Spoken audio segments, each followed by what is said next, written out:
fifth grade. Really ain't no difference in that nigga gay. Blood satellite. On the right, or the far right, rather, you hear people talk about blood and soil a lot. And that has a lot of negative connotations, but really break it down. Why? Basically, it's saying it's that your people are important, and which is true. And a lot of leftists would agree with this, that your community, your kid, your family, whatever, that's relevant. But then the soil is an important part because it says you have a direct tie to the environment. And so that whatever that environment might be. So in Canada, it's going to be colder, but that shapes you. The temperature, the environment, the seasons, how you grow things, that all shapes you. The types of wood, to put this in your terms, because you see everything through wood-colored glasses. Through wooden glasses. But really, like, that stuff matters, and that your environment does shape you too. It's not everything. Not everything's environment, but it's a component, and so you feel custodial to it in some form, I think. And you do feel like if you plopped me in a desert, I would eventually just yearn for I'd yearn for the worst parts of Canada. I would yearn for like a dead snowy forest, just because there's something about it that speaks to me. Similarly, when you plop a bunch of Middle Easterners in Canada, they will inevitably yearn for the desert or that temperature or that vista. And you know, that's not even their fault. Like, they might be surprised as anyone how much they miss their shitty place, but they will. And we kind of know that on the right. We know that you deracinate people like that, it'll amplify over time, is what's interesting. And so they, you know, generationally, that might increase.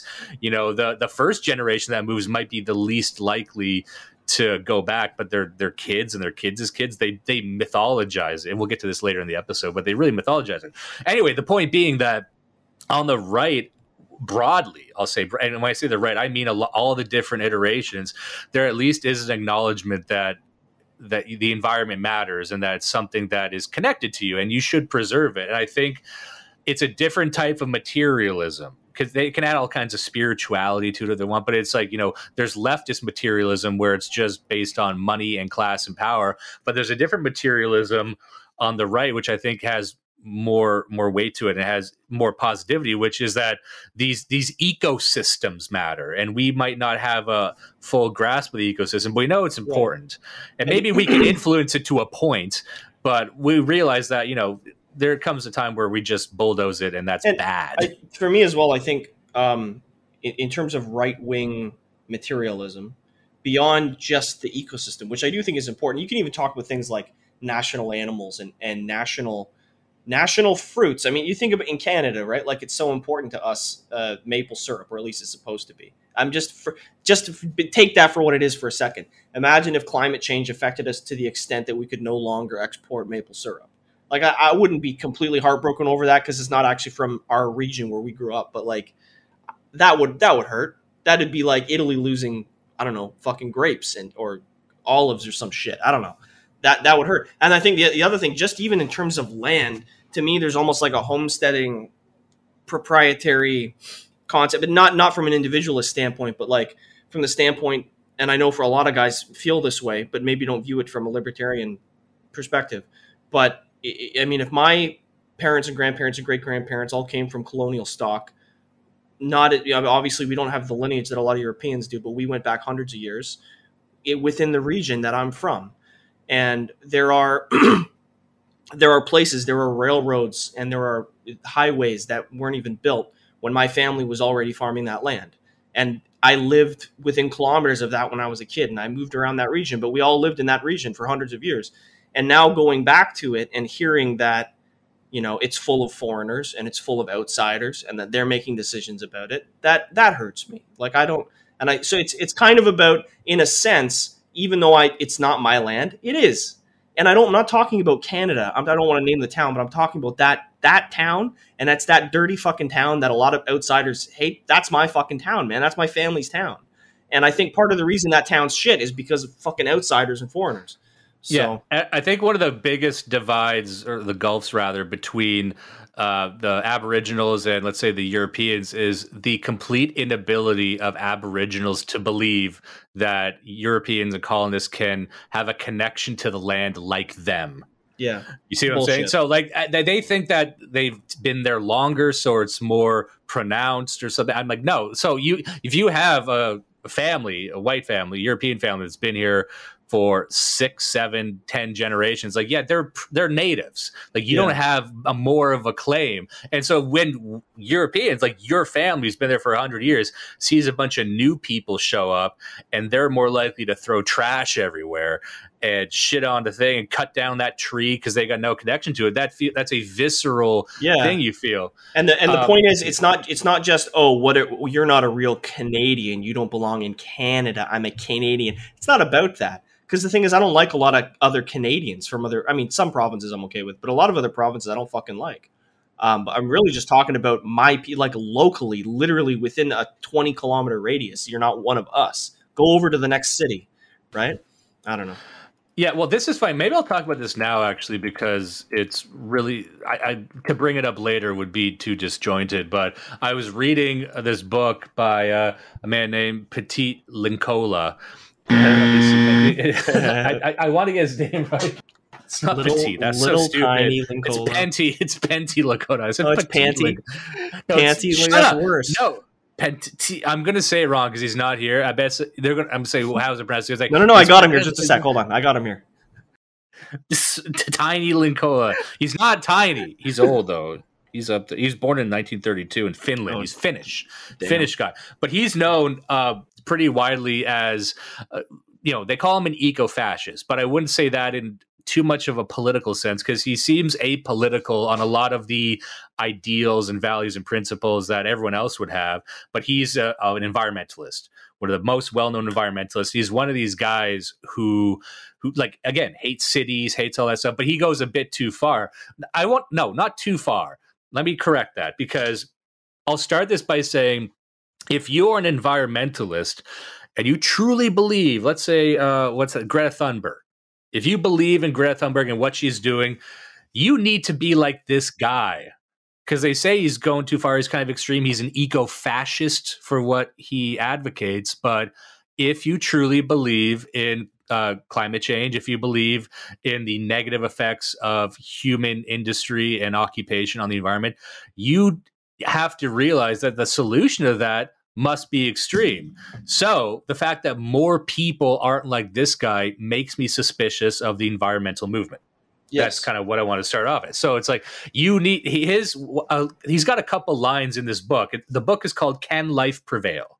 It's published by Arctos Press. They produce a lot of books like this, and it's a good book. And if there's a lot of people who are big followers of this guy, and they probably have more essays that they could recommend. They might think I'm a new guy, a terminal new guy for just recommending this. But he's got a couple of lines in here that I think are interesting. And he said, one line was, the primary threat to life is too much life.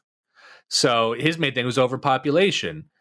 And the issue is, if you believe in overpopulation, as most people do, and this seems to be across the entire political spectrum, everyone thinks we have too many people. This is unsustainable. What are we going to be at? Like 8 billion in like a couple decades? Because it's exponential, right? Barring some unforeseen disaster or war.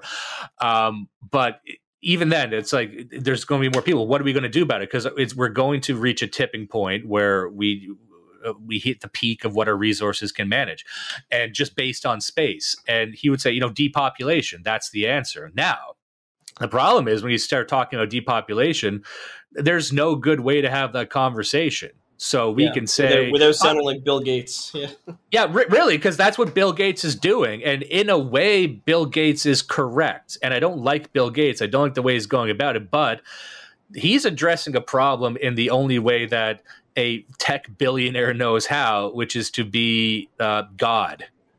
That's, that a lot of them take that angle. Like we talked about before about the, I keep wanting to call it the Human Instrumentality Project from the Justice Evangelion, but it's basically the same thing. It's the longevity movement to basically make humans able to live for hundreds and hundreds of years. And this isn't a conspiracy theory. You can look up the longevity movement. It's a global movement with scientists and actors and politicians and billionaires they believe that within our lifetime, a human being with an overlap of technology and nutrition and everything else, live to 200 years old to fight cell growth and improve memory and things like that.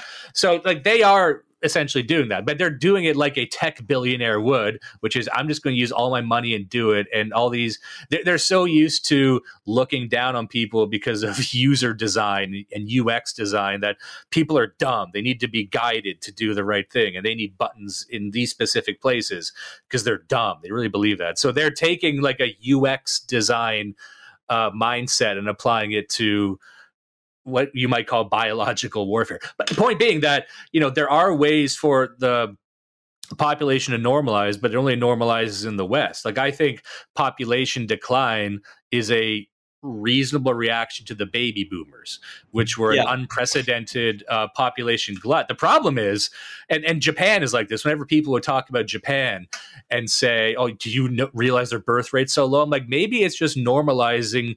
It's given the technology and giving the space of this relatively small island. Maybe they're just rebalancing the population in a relative peacetime. And they're like, no, we need, because a lot of it's sort of like neoliberal capitalist stuff. No, it needs to double. We need growth. We always need growth. That's how we know we're winning. That's a dumb way of looking at the world. But, you know, and that's how they're attacking Japan and attacking a lot of these first world countries by saying, oh, your birth rate's low. You need more people. You need to be growing constantly, which is, you know, on a ethnic sense, people hate that. On a culture sense, but even just in a dollars and cents sense, that makes no sense. That's bad to say that if an economy is not growing exponentially, it's a failure. Like, no, let's not just accept that. Anyway, but that's why, you know, there are ways. Sorry, continue. What are you going to say? I just wanted to call back real quick because we're touching on this thing we're talking about at the very beginning. I was joking about not servicing infrastructure in fat neighborhoods, but I mean, eugenics is a huge angle to this, which I think.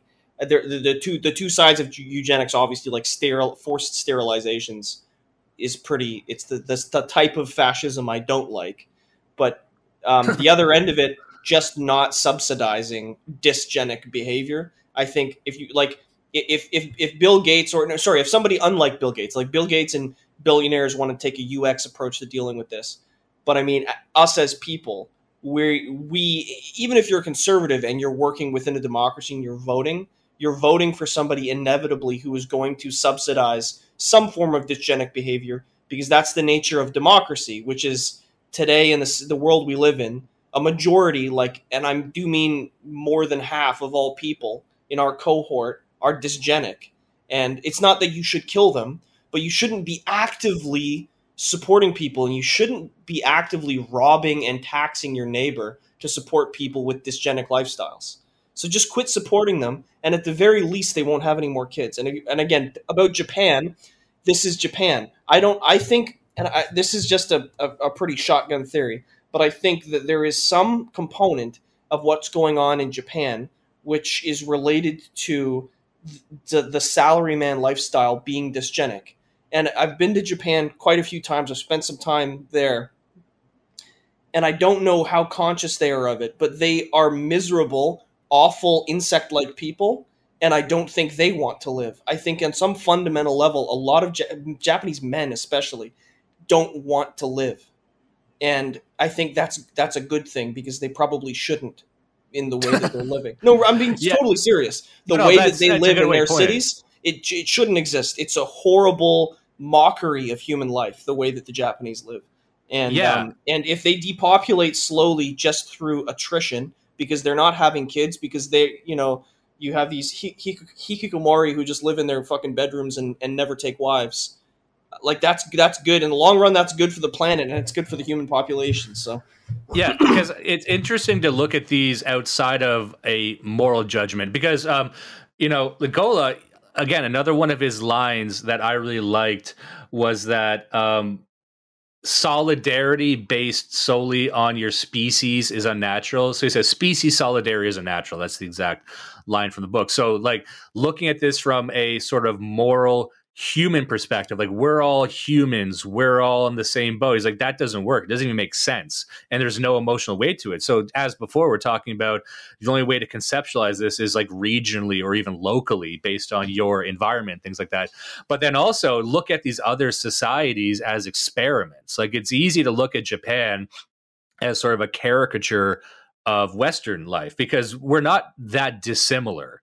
That they're an extreme of like the young incel guy who's checked out to such a degree that he won't even leave his room. That, the cog in the machine, salaryman, businessman who really feels like he is just a cog in a machine, has no idea what he's doing. He feels like he has no value and is just lifeless. So, and we kind of play around with that trope in our media, but there it's like that is more of a lived reality. And if you want to talk about maximizing space and people sleeping in coffins, like a lot of the kooky stuff you hear about Japan, like you can buy panties from vending machines, like that's overblown really. But right. The stuff that they do like little capsule hotels, that is like a cyberpunk world. That is like, I'm going to rent a coffin to sleep in tonight because that's all I can afford.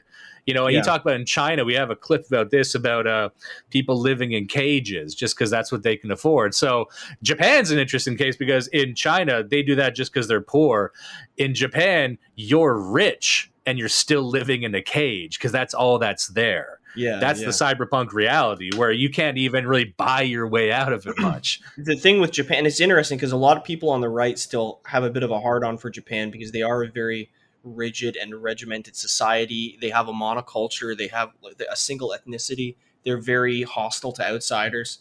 But I mean, if you spend time there and you notice things that, maybe they would consider kind of disgusting, but the idea of just going out and like kind of being loud in the street and slapping your friend on the back and being friendly is fucking strange to them.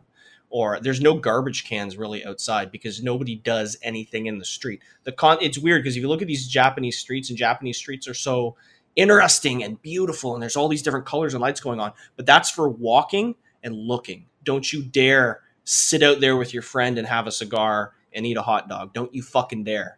And it's not against the law, but if you live there in the long term, you're gonna hear it from all of your neighbors and you're gonna lose your job. And then speaking of jobs, you're working 50, 60-hour weeks. You're living this tiny fucking flat. You never get anything for retirement because the economy's in the shitter. Like it's like it's as if somebody took something kind of like what's going on in North America economically for our generation. They made it 10% worse. And then they fixed a lot of the nagging problems. Like they don't have nigger riots in Japan and they don't have tranny fever in Japan. They fixed a lot of the things that would actually probably drive you to just go fight or kill yourself. And that managed to stabilize it. So these guys just kill themselves really slowly with video games and isolation. Well, that's an interesting point sad. that we'll probably get to later on. But it is like the stuff that we complain about the most, a lot of the very surface level ornamental stuff, it has that effect of keeping us invigorated. And if you remove like the drag queen story hour, would that actually have a pacifying effect? There is a solid argument to be made that Donald Trump had an anesthetizing effect on the right. Absolutely. He gave you just enough to be like, yep, we did it. We're here. We got it. And then nothing happened. And then that I have a feeling that there's going to be a really poignant and very maybe shattering documentary on QAnon, that movement, because I still think that might have very well been. It could either been a runaway train that someone started and just became, under its own momentum, became a movement with no real leader, or it actually was a grift. And it actually was a very calculated thing to see. And that there very well might be a book or a documentary published later of like, I'm the guy who was QAnon. Here's what I wanted to do. Here's the effect it had. Here's the case study of what I did. And I'm looking forward to that because a lot of people have forgotten about QAnon. I think a lot of people, they either dismiss it, there's still some reverberating effects, but I'm like, no, that was a real fucking big movement. And then it just stopped. It just went away. And I'm like, no, there was no grand finale because this thing had a very movie-like quality to having a big grand finale. There was a climax to this and then nothing. And I'm thinking, I'm waiting for the other shoe to drop on the QAnon thing. Like, there's got to be a guy or people who coordinate this thing as maybe a psyop or whatever you want to call it. But I'm like, I don't think you can do something like QAnon and then it just disappears. Maybe not today, maybe not tomorrow, but at some point that other shoe is going to drop and be like, oh, this is what it was all about. But on the topic of Linkola, like, there's a lot of interesting things because he will look at human life like a biosphere, like an environment. In an environment or a biosphere, it's a lot of it's a very, very complicated machine of intersecting. There's animals and there's plants and the flora, the fauna, and then the environment. And then it all kind of creates this one organism that feeds into itself and has a balancing effect, like how a lot of people would talk about their free market. But he looks at it like, once you view it like that, why can't you view humans like an animal ecosystem? And then you can apply that to immigration. And then he will point out, like, this is where he intersects with a lot of political stuff, because he would say, if you bring in a lot of unskilled immigrants, the only thing they can do is industrial work. And I'm against industry. Like, he doesn't, like, he hates industry. It's like, I think this is bad. And these people, all they can do is cough up smoke and shit everywhere. So that's bad for the environment. So he takes a very practical look at it. Like, and this is within the context of he is anti-human. He would probably be an anti-natalist. He says we got to bring the population down. I think we're all scum. Well, but I think he puts some as more destructive than others. But that's where his extreme is. You might be making a judgment on his endpoint by saying, like, his target endpoint, right? By saying that he's anti-human, because I think that there are some special types of radicals who are literally anti-human. I just say that in the sense that I just say that in the sense that he has said he is anti-human in this book. Right. So but I mean, I'm okay. You tell me if this is correct, because this is kind of what I'm reading here. Is that he's taking the side of nature against humanity, but the endpoint that he'd like to see is not the extinction of the human race. It is a much smaller population of humanity in harmony and possibly in a lower stage of the hierarchy below nature, right? It's not that he wants us all to die. He wants us to go back to some level of agrarian subsistence. Yeah, he wants to essentially turn the clocks back on a lot of what we did. So, and that's how he lives too. So he is a fisherman and he lives in Finland, and he is a traditional fisherman. So he just goes out by himself, fishes, sells it in the market like he did when he was a kid. And he's traversed these Finnish forests for his entire life. And I bet his knowledge of the ecology of his nation is probably unparalleled. And it's not, and he's got a real bone to pick with government forestry people. He hates them, nothing but contempt. He says they're all full of shit. They're all liars. Don't listen to them. Their statistics are wrong. The because he doesn't like, if you were to cut down trees and plant new trees, he would even take exception to that, because he thinks, the forest primeval is the spirit that needs to be maintained. Right. He's right. Yeah. So that's where he goes. So, but also, and just to what you had just said, this is his take, where he would also say he's against vegans, because he would say that believing that all animal life is sacred is wrong as well, because he would say some animals need to be extinct. Some animals need to be removed.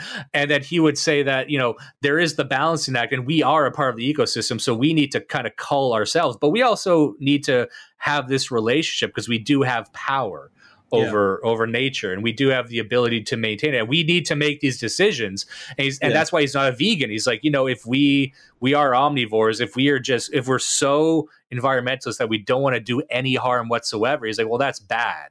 We can't do that. We need to eat meat, because that will upset the ecosystem, and we're not helping anyone if you go to the level of protecting bugs, which is what some environmentalists do. That's more the hippie side of stuff. But one example he gave, and I found this kind of amusing, is he hates cats. He's got like a whole chapter on how much he hates cats, and the way he describes it makes sense, because he says a lot of these cats are brought in by humans. They're not native to this region. They're from the Middle East, like Egypt. Yeah. Right. And They went all over the world. He said they're destructive to all ecosystems Yeah. for no point whatsoever. They're an invasive species, and they kill birds, they kill mice, they kill insects, they kill all kinds of things which are native. And he said like you introduce cats to ecosystems and they just decimate birds. And he says like for no reason they just kill them because it's fun. And it's right unless you like declaw and defang them. But that's a case where he said, okay, we should probably genocide all the cats. We should make cats extinct. So he's not anti-extinction, and he would make way a little pockier for like, yeah, we can decide if some species should be extinct in the interest of maintaining a balance. Now, the way he lives his life is very much like Dostoevsky. Like he lives almost a peasant lifestyle. So he doesn't like electricity. He's anti-transportation. And in this book, Can Life Prevail, he lays it out. He lays out what he thinks his perfect society should be. And it's kind of interesting because he's, first of all, like smash all the planes, take a sledgehammer to every plane in the world, destroy most cars. He's like, you might keep a couple cars, keep a couple transport trucks, but no planes. Get rid of most boats, he said, unless it's like a canoe. Like anti-electricity. Like he's like an Amish guy. So you'd be like, okay, we can have some stuff for emergencies, but the vast amount of technology he would want to get rid of. And in the interest of, I think in his model, it would be go back to a more regional sort of living. Like the idea of someone living their entire lives in their region, he likes that. He thinks this sort of global cosmopolitan thing is bad. Now, I'm not saying I agree with all of this, but once again, if you are an environmentalist, you should be like this. Greta Thunberg should be holding up this fucking book. Yes. Like, because if you really believe that in environmentalism and that they will openly say humans are a cancer upon the world, it's like, okay, well then this is the answer. Like, I don't even necessarily agree with this because I don't mind having a bit more of an adversarial relationship with nature. That's me. That's, but giving this guy his day in the sun here, like this, he should be more popular because he's looking at humans like an animal ecosystem. And why wouldn't you?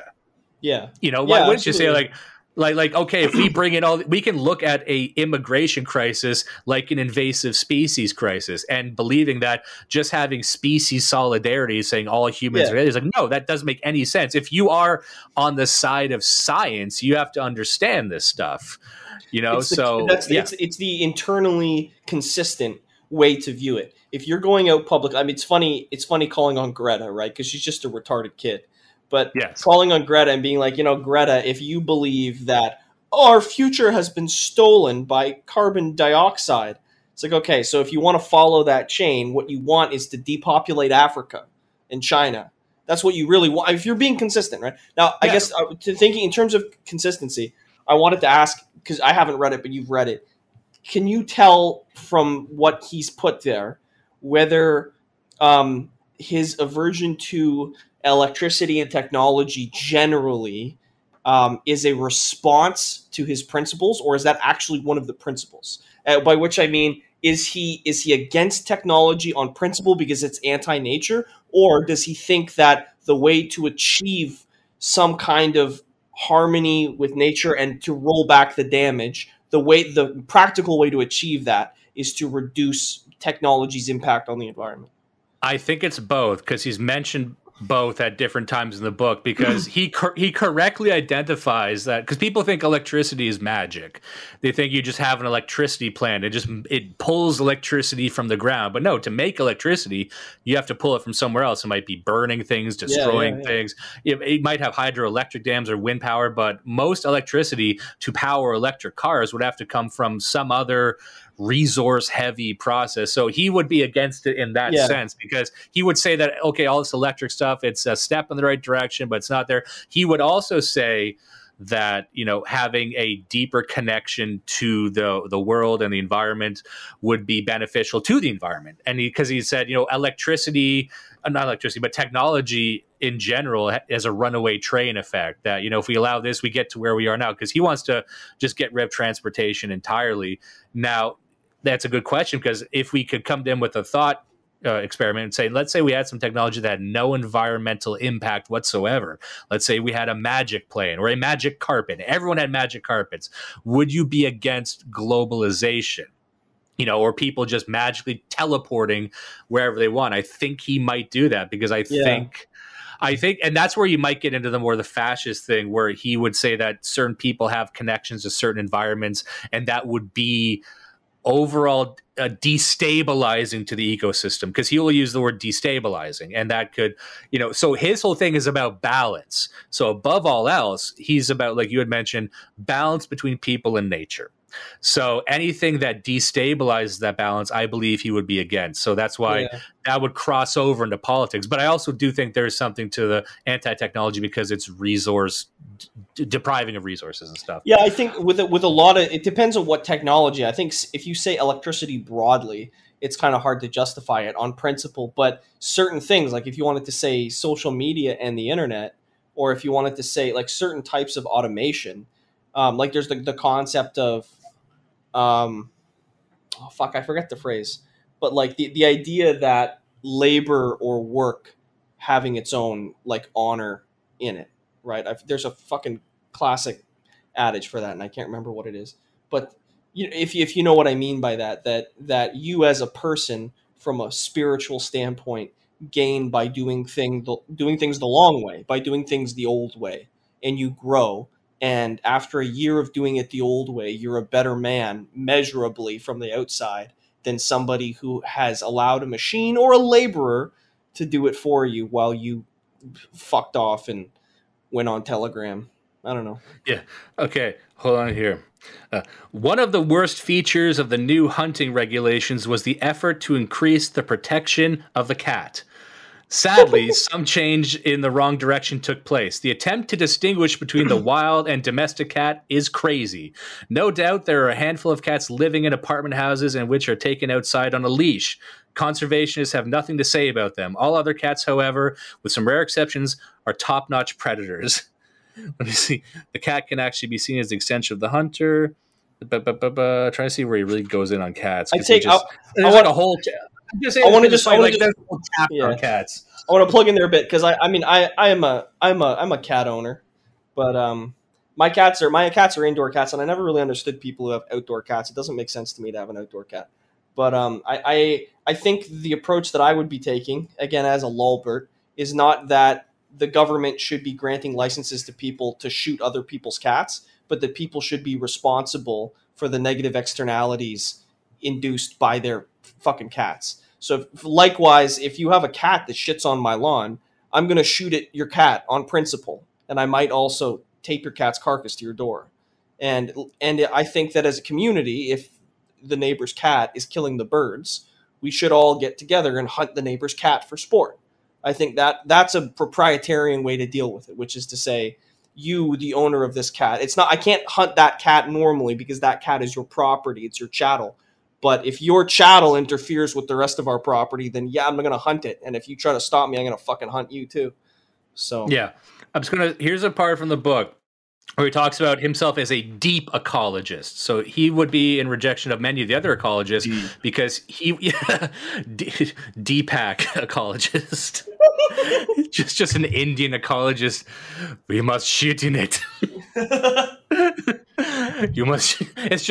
This is all fertilizer based strategy. So he calls himself a deep ecologist, which is in opposition to regular ecologists and a lot of these ones who speak too broadly about ecosystems. He said, the guardian of life, the deep ecologist, will not accept progress as the end of evolution and will reject the dominating position man has assumed. The deep ecologist notes that the human species also has a preserving side to it.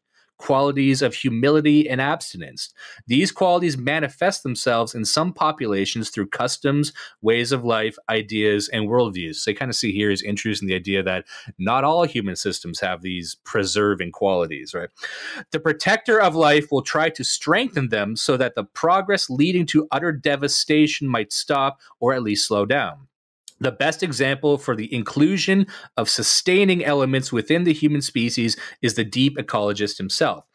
So the deep ecologist does not see evolution as something suicidal, but rather as a form of perpetual enrichment. So he's talking about like viewing things too broadly is actually, and that's why he doesn't believe in universal human rights.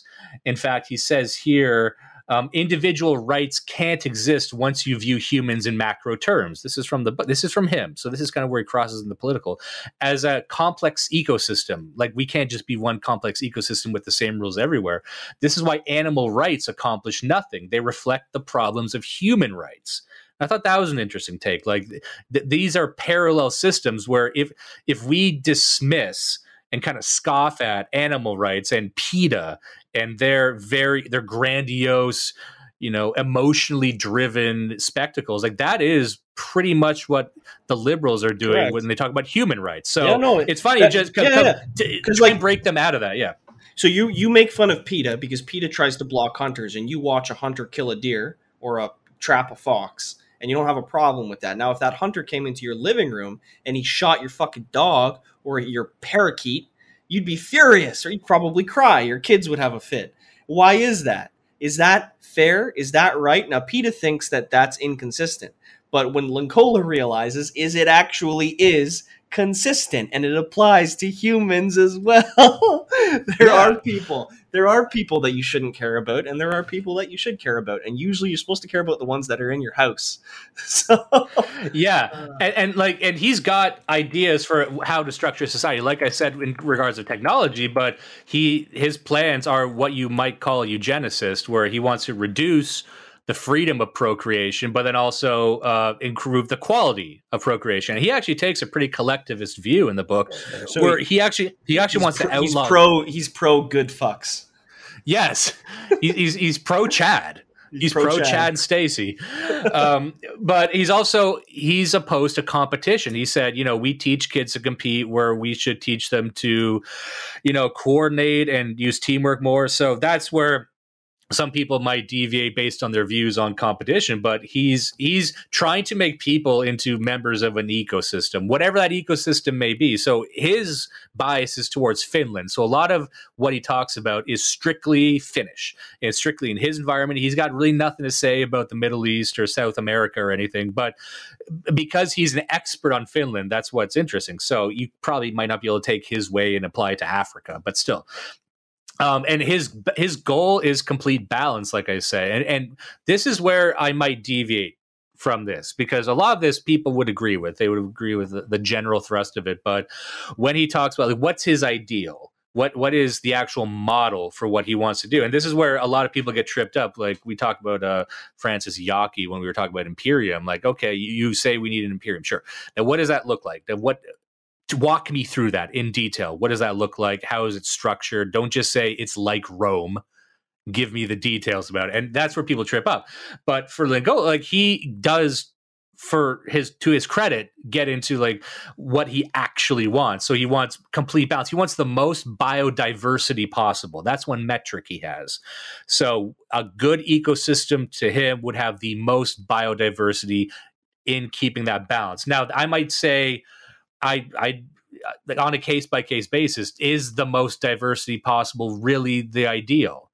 Maybe, maybe not. I don't know. You might have gone back in the other direction. Now you're yeah, and we can say, like, explain to me why a primeval forest that might be full of dead trees and rotting things, which is part of the system, I get that, but why is that superior to maybe a more regimented forest that we plant? Whoa. Okay, hold on. No. Oh, wait, I actually understand. Okay. I understand the context now. So I'm not saying that as a rhetorical question. Someone tell me. If you can tell me. Yeah. Let me know. Okay. So there's two angles to this, because I was actually, some other chat somebody had recommended I was in, and they had put this link up from the New Yorker, about biodiversity. Yeah, about biodiversity. But it was about insects, and how about the amount of biomass in these studies in these certain forests and parks that they'd been looking at since the 1960s. The raw biomass in terms of the number of creatures captured, and then the actual biodiversity in terms of the number of different species captured had decreased by more than 50% in like 60, 70 years. And it's terrifying. And I agree that it's terrifying. If true, then shit.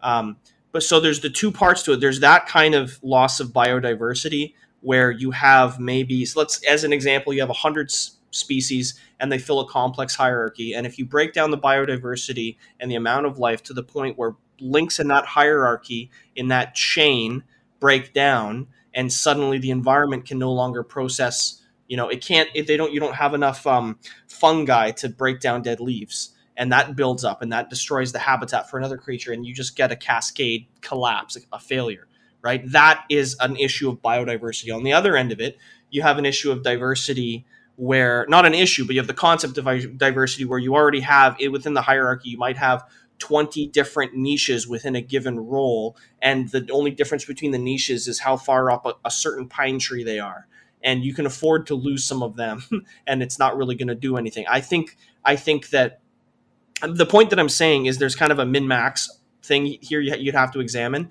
There's a minimum amount of biodiversity that you need, and there's a maximum at which anything beyond that is diminishing marginal returns. So, and I think likewise, and I actually, and I love comparing these back to humanity now that we're talking about it, because I do think that diversity, that human diversity within a society, I think diversity is fantastic. I think if you have a city of 1 million white men, it might be cool to have like 5 Chinese guys. That would be interesting. That'd be really neat. Maybe you could pull in 1 Indian guy who might work at the circus. That'd be cool. I wouldn't want to live in a city of 1 million white guys and not have a single Indian guy. Maybe 1 Indian guy would be cool, but there's a min-max. You don't want them to be 75% of the population.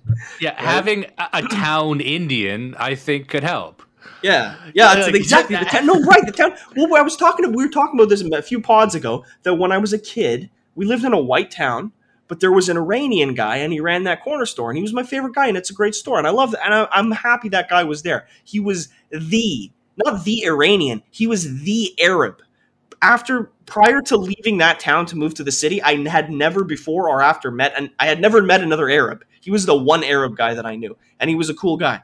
But it's like that's okay because it's just the one guy. Yeah, because otherwise you can ossify as a society, which would actually make you a dead culture, or it would make you susceptible to attack and invasion if you were just unaware. Right. And to be, you know, a lot of people will criticize the British Empire and the Anglos, but I think one thing that British did that was really interesting was having this thirst for knowledge that they don't get credit for.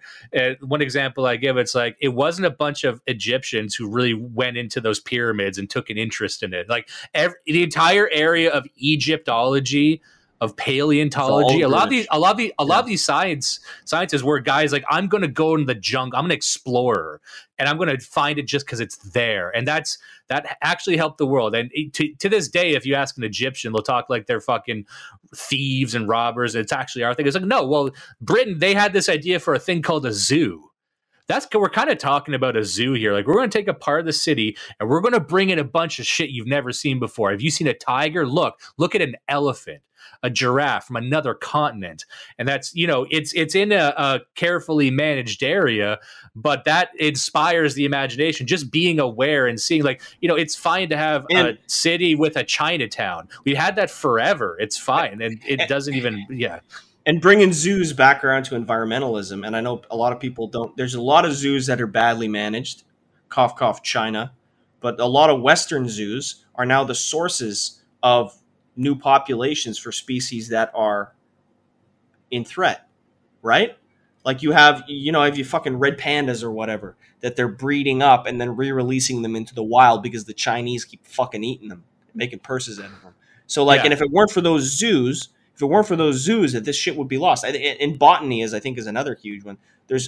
I think botany actually has probably done almost as maybe more damage than zoos in terms of just moving species around and making them invasive. But at the same time, there's loads of species that would probably be extinct by now if we hadn't have been maintaining them in captivity.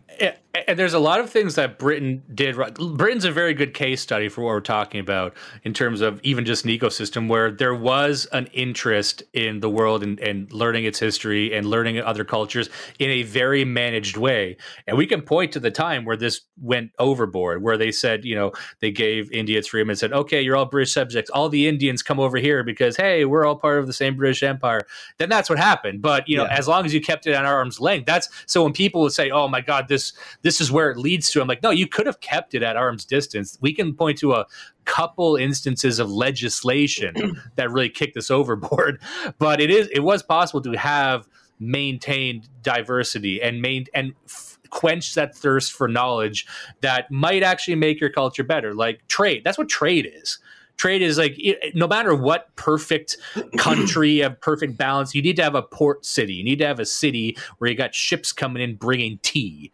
That's how a lot of it happened. We like tea. Why? Because we had trade routes with the Orient in China. Yeah. So we were aware and we knew these people. And that's how because if you want to live in a globalized world, unless you do the Linkola thing where you completely break down all forms of globalization and global awareness, which I don't think we can unring that bell.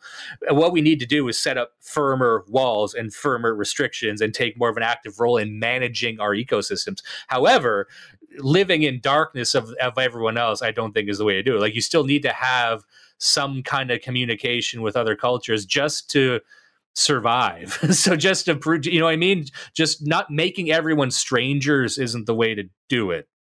I know I'm kind of getting off track here, but I'm trying to think of, like, what would this ideal world look like? And so I'm trying to maintaining a low level of awareness and diversity. It's like you can't get rid of it entirely.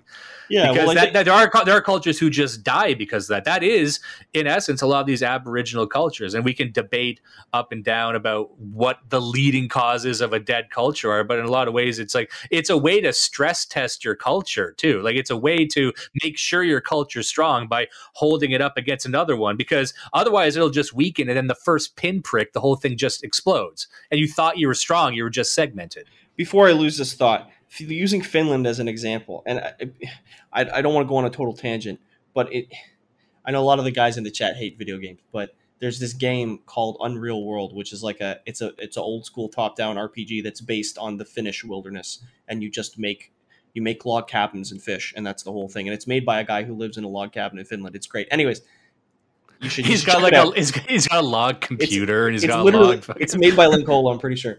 Anyway, so fuck. What was my thought? My thought was places like Finland. Because the reason I brought that up is because Finland does have a wealth of natural resources, and I think that to tap them in a way that would give them the upper hand from a global standpoint will require more technology and more investment than they currently already have. So we go in the other direction, which is to say, if Finland or Linkola, let's say Linkola had a community that they got on his side, and they did this, and they kind of went backward by way of technology and started doing everything by hand again, but you didn't get your neighbors to do it, you're more fucked than you already are, right? You need to maintain communication. If anything, you need to actually increase the level of technology and capital investment that you're using in your environment, if only to preserve it from outsiders.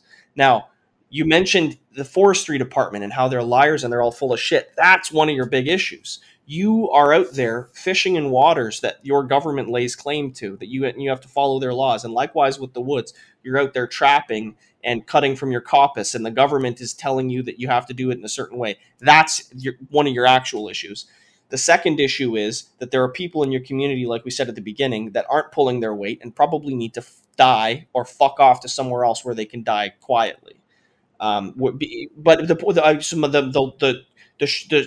conclusion here is you can actually, I think even with a minimal amount of technology, but just the right type of people who are married to the land, people who are productive, people who are not dead weight, you can actually still be a modern community, and you can have such a high real domestic product, like per head, per capita, that you can still compete.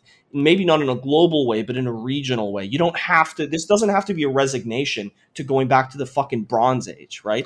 You could actually do this and still be modern and still have some version of the internet, some version of the telephone and a car and a boat with an electric motor. It's just, I was trying to keep in mind that the reason we formed these nations and these kingdoms was in large part a defensive measure. We conglomerated because we needed to, because we were strong. So we kind of run into the same problem we ran into with Duganism in a multipolar world, where a lot of it boils down to, can't we all just get along? And then the answer is, well, what about for the one person who doesn't want to get along? He could just steamroll over everyone. And that's kind of why you form these allegiances and have nations, because you're like, okay, we need to form together as a unit for stability's sake.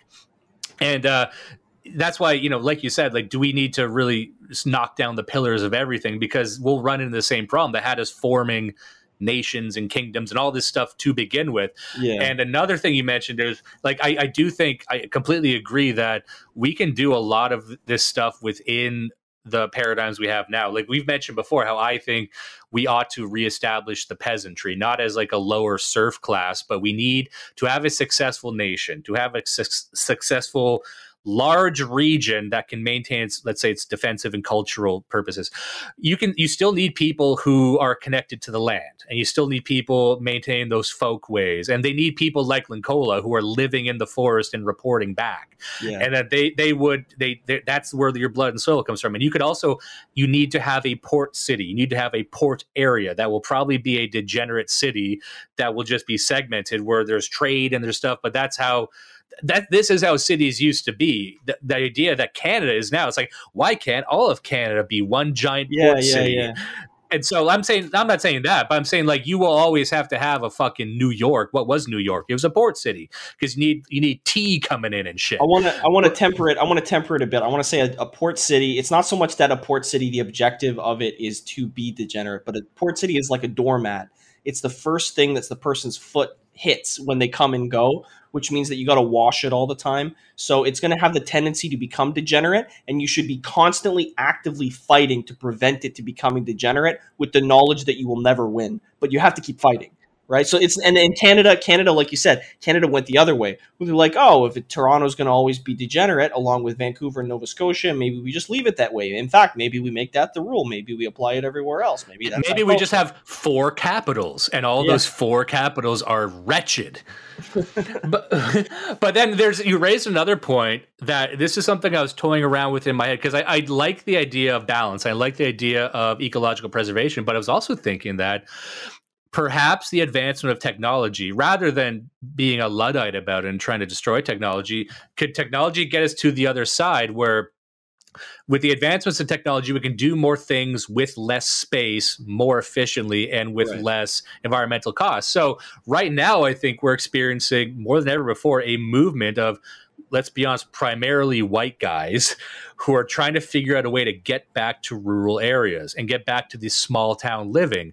And they are taking a very proactive role, saying, okay, I'm going to go back to what can I preserve about my previous way of life? Like, let's go to a small town. Let's reinvigorate a village. Okay, but what are we going to do about food and internet and stuff? And this is kind of the gentrification thing, like a bunch of, upper class white dudes moving into Detroit and trying to make it livable again. But there is this sort of, we can use technology to perhaps have a higher standard of living with less environmental impact on a smaller scale with the environment. Like, could you use, like we talked about in the past, and I bet you have some thoughts about this, about what's it fun called, like 3D printing and stuff, like more democratized industrialization. I'm not using like 3D printing as the be all end all, but this idea that you can have more effective manufacturing on a smaller scale with a higher output. This is kind of the argument that Marx made. Like, as capitalism progresses, we're churning out more and more stuff faster and actually more efficiently.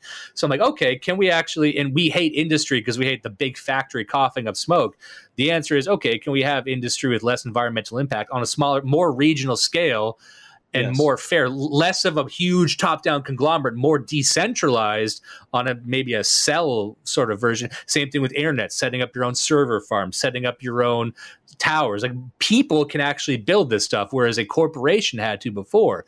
So is it possible to fashion on a more individual level a way to live in smaller areas with less environment, and have that for the modern man, and also to produce enough where he can live with a family and just have a better sense of life. And because of technology, not just going back to, we only have rowboats, but we have a more efficient solar powered server farm. You see what I'm saying? It's stuff like that. That's kind of where I'm trying to get to. So about that, the small batch manufacturing movement and decentralized manufacturing are big right now. And what I've seen, and I'm not just talking about this from an observational point, what I do, but I'm actually involved in this at an industrial level with my work, and a number of companies that I work with. One company that I'm partnered with is this, and I'm actually kind of having a falling out with them right now. But they're the sort of company, and I think there are loads of these globally, who view this movement maybe passively as a threat, but mostly as a mark. and they're trying to get their money into it so that when that zeitgeist, when that wave reaches its peak, they can capitalize on it and they can reap the benefits, and then the rest of us are left dry again. So I'm trying to not allow that to happen in my local sphere, but I think that it is possible, and I think the reason that it's dangerous for these people to get involved is the same reason that we even need to do this whole decentralized small batch thing in the first place, which is when you take industrial technology and, you know, like Sigma 6 factory organization and all the things that we've learned over the years, you get a huge windfall of productivity. You can call that profit, right? But I mean profit in a praxeological way, because it could be dollars, but it doesn't matter how you measure it. It could be time that you get back, that the laborers get back for their families. It could be resources that are saved, which is to say they never had to be taken from the ground in the first place. They could have been left alone, right? Those are types of profit. The globalist companies only see one type of profit, and it's US dollars or maybe some other currency or something, right? But the key takeaway from small batch manufacturing, decentralized manufacturing, is when we use their tools, because we are the stakeholders and we aren't some nationless, long-nosed fucking parasite, we view profit differently. And for us, even if we were to take a cash profit, we would be reinvesting it into one of those things. Even if it was just spending time with our family, that's what we want. And there are ways to directly convert that. You don't even have to go through dollars. And that's, I think with the way the economy is going right now, especially what's happening with all the international decoupling, you don't want to transition through dollars. You want those profits to be realized direct to the owners and to the laborers in a way that rather than giving them money, it just reduces their expenses. You see what I'm saying? Yeah. So like if you're living in a position where your small batch manufacturing or your decentralized manufacturing gets your goods to you so efficiently and so quickly and so cheaply that you just don't need to work as much. You don't need to work as often, or you don't need to travel to work. Maybe you and your entire community all work from home, and it's not because you're office workers, but because you all own local shops within walking distance of each other in some wood, right? Yeah. This is, and that, yeah. I was going to say, this is, if you read Capital by Marx, which we had covered on the show before, this is one of the things Marx talked about. Now, he thought it was impossible for any sort of capitalistic system to do what you're saying. I disagree with Marx, because his whole thing was, okay, this is what capital is. You make the labor and you create this secondary thing, this capital drive that only exists to accumulate capital for itself and enrich the owner and it never sees its way back to the laborers and the community. All we're saying is, what if we did that?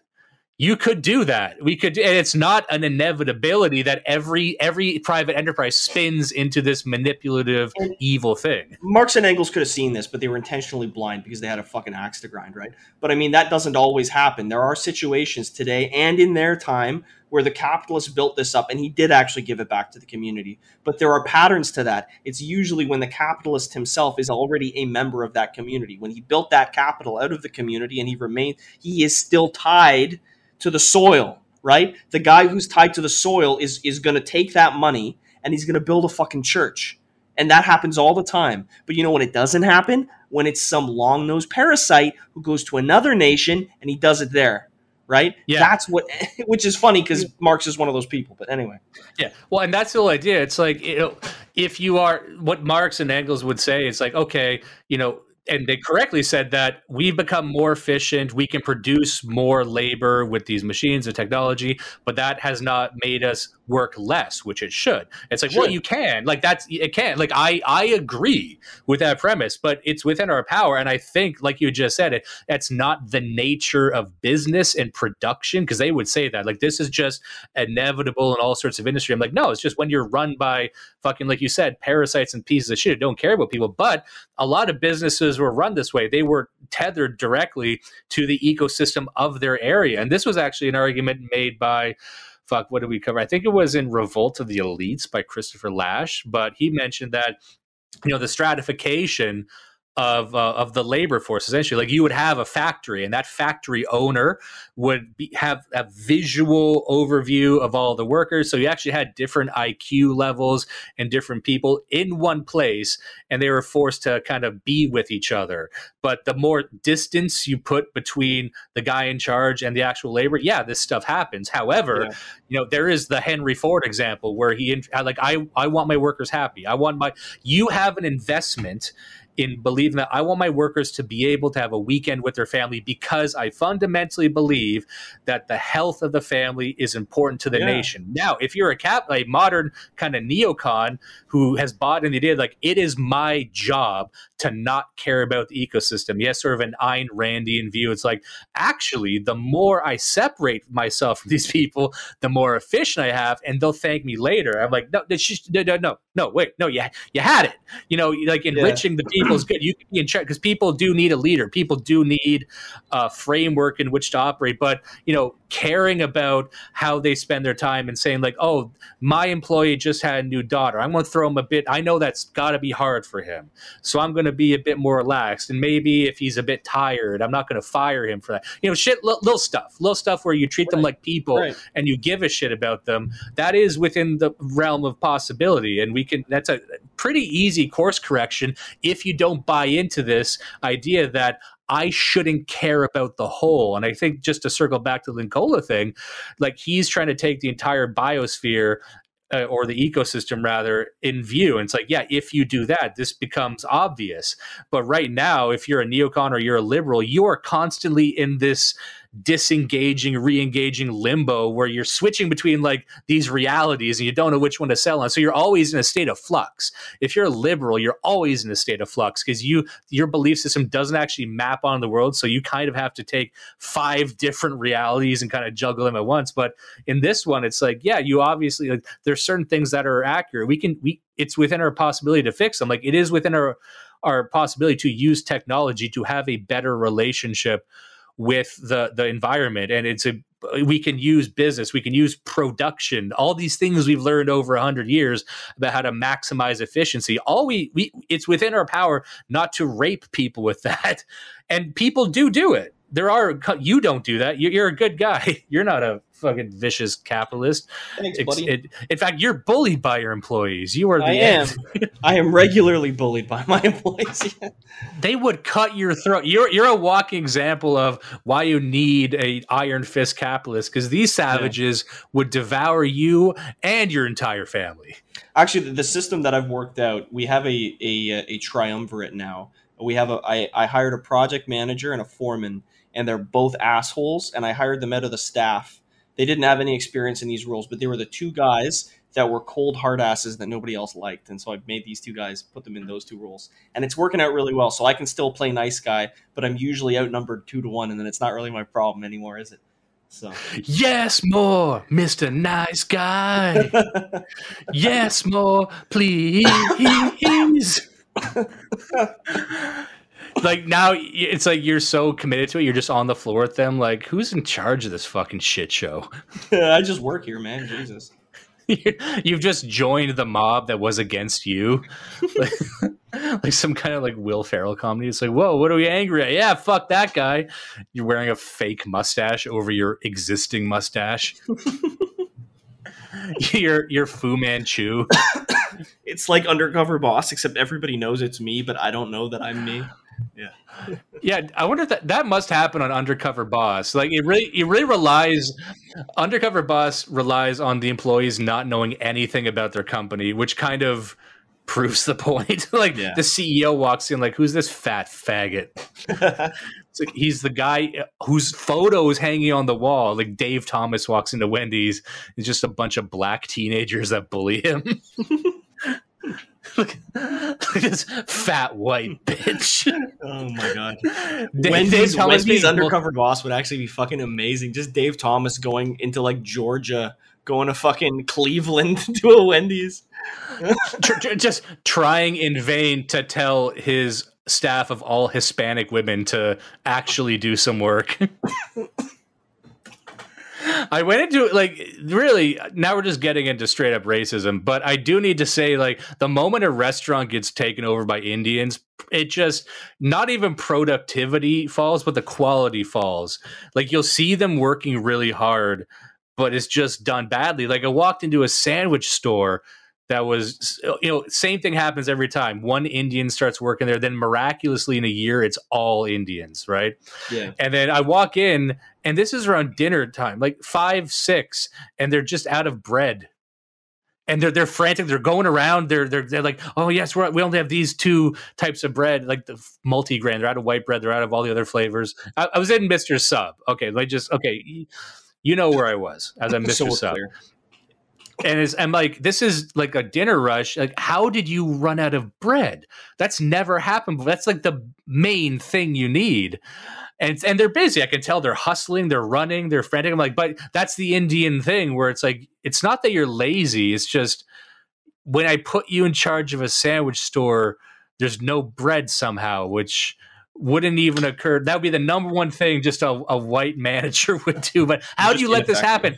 You're running a cell phone kiosk and all the cell phones are full of centipedes. Like, how did you let this happen? Cursed. It's just a curse.